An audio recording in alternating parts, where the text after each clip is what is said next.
B2 First, Reading and Use of English Part 7, Multiple Matching. Today, let's look into an FC sample test provided by Cambridge. Do you want to learn how to match? But first, make sure to subscribe to this channel. If you are already subscribed, let's go!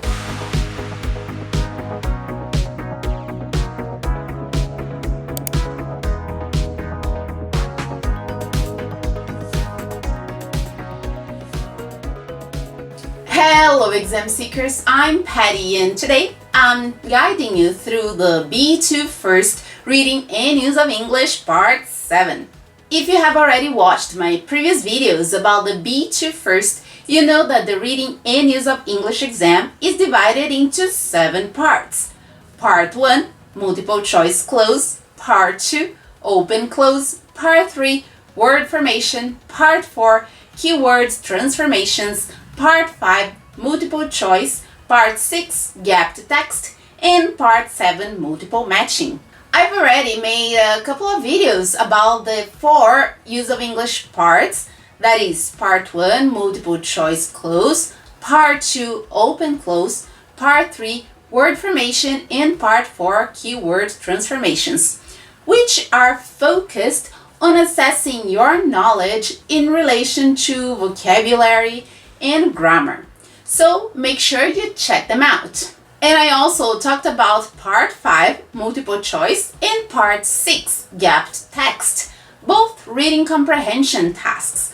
Today, we are looking into the third reading comprehension task, which is the last part of the Reading and Use of English exam. That is Part 7, Multiple Matching. Before I go over the tips for Part 7, remember that Part 7 Multiple Matching consists of 5 paragraphs which together form a text and 10 sentences that summarize ideas of these 5 paragraphs. Therefore, you are likely to have more than one sentence for each extract. The main purpose here is to understand not only the main topic of the paragraph, but also to be able to identify details. Also, there is every likelihood you will come across synonyms and paraphrasing, since putting the same word both in the sentence and in the paragraph would be a bit too easy for you to identify. Now some tips. Since this exercise provides short sentences, the strategy here is the same used for Part 5 Multiple Choice. You read all the sentences first, underlining keywords that you feel are relevant for your understanding. Only then you move on to the text. While you're reading the paragraphs, check for synonyms or similar ideas summarized.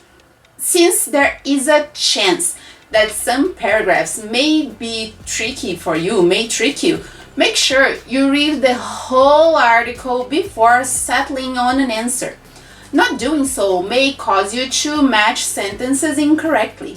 Underlining the keywords also enables you to check your answers and identify if the main idea of the paragraph could be summarized into the sentence you chose. So let's work with a sample for the B2 First Reading and Use of English Part 7 Multiple Matching.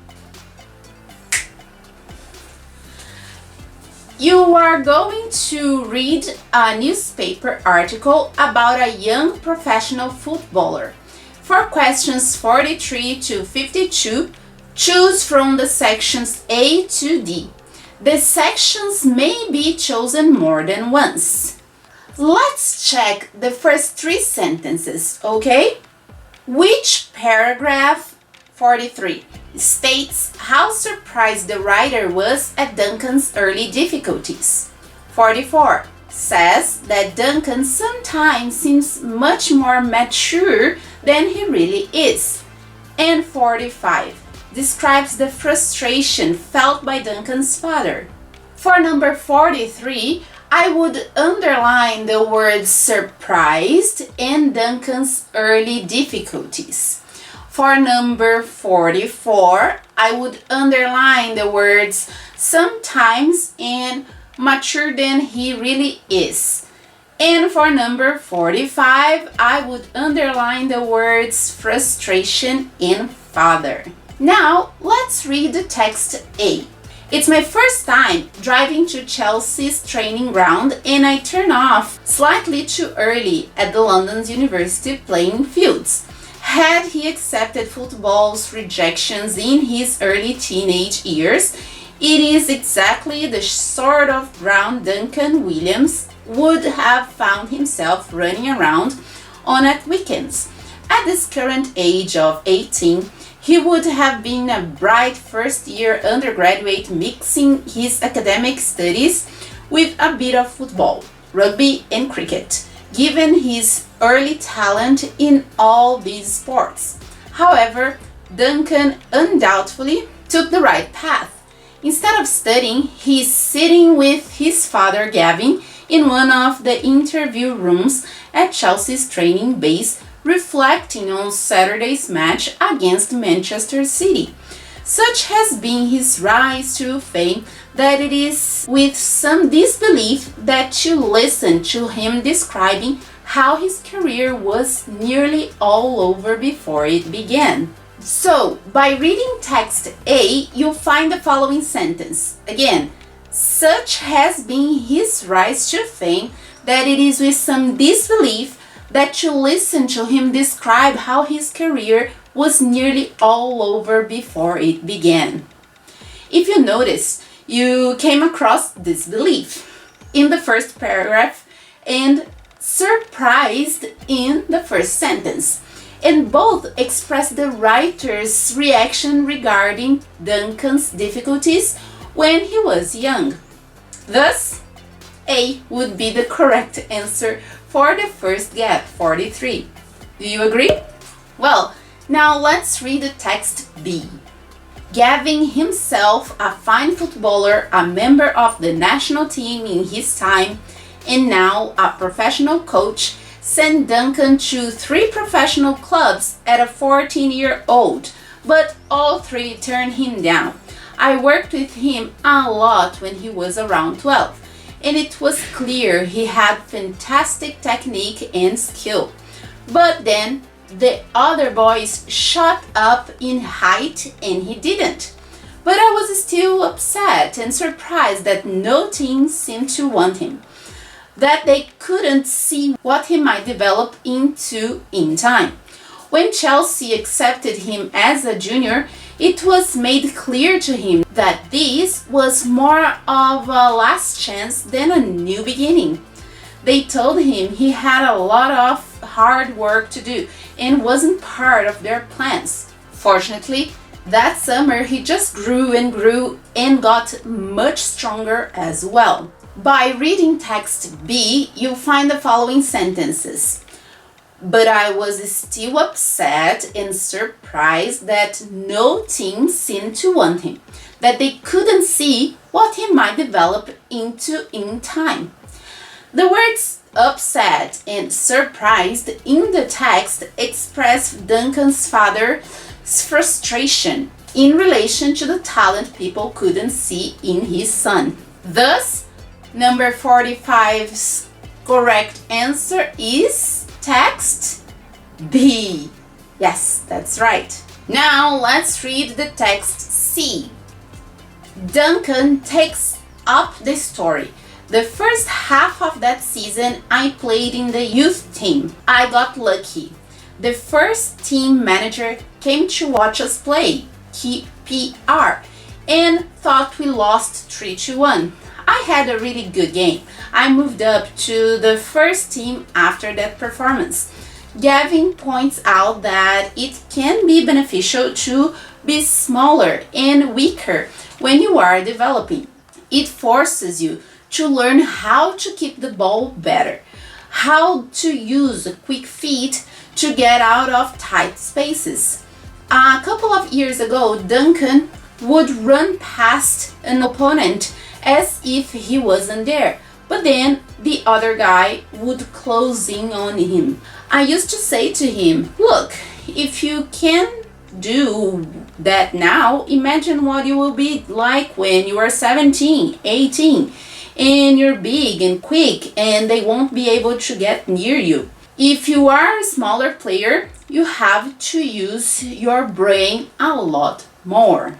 By reading text C, you don't find anything connecting to the number 44. So let's read the text D, okay? Not every kid gets a device from an ex-England player over dinner, nor their own private training sessions. Now Duncan is following in Gavin's footsteps. He has joined a national scheme where people like him give advice to ambitious young teenagers who are hoping to become professionals. He's an old head on young shoulders, yet he's also like a young kid in his enthusiasm. And fame has clearly not gone to his head. It would be hard to meet a more likable, humble young man. So, will he get to play for the national team? One day I'd love to, but when that is for somebody else to decide. The way he is playing, that won't be long. By reading text D, you find the following sentence. He is an old head on young shoulders. The sentence old head on young shoulders is a synonym for mature. It is just saying that even though the boy is young, as most of the time the paragraphs mention his age or young age, he seems older than he is. And this is the only paragraph that shows this idea. Therefore, text D is the correct answer for number 44. Did you get the idea of how to tackle this part of the exam? Rather than going sentence by sentence in numerical order, trying to find the text that matches it, you will do the task much faster if you try to identify the parts of the underlined sentences in the paragraphs matching whichever connects first. So, make sure you read all the sentences, underline the keywords, then dive into the texts looking for synonyms or paraphrases of the sentences provided. Do you have another strategy for this task? I hope you have enjoyed it and that these samples helped you understand how this part of the exam works. If you have questions or want to share some thoughts, comment in the comment section below. Alright? Don't forget to go to the description to get your sample and watch the end of the video to get the answers. Okie dokie? Then comment here if you found this strategy easy or difficult, if this part of the exam is the best or the worst or neither. Alright? Well, I hope that this content was useful for you, and if you want more content like this one, make sure you subscribe to the channel. Also, don't forget to like and share this video with the others so that more and more people can get this content. Okay? So, that's it for today. Thanks for watching me and see you next time. Remember that knowledge is never enough. Bye bye.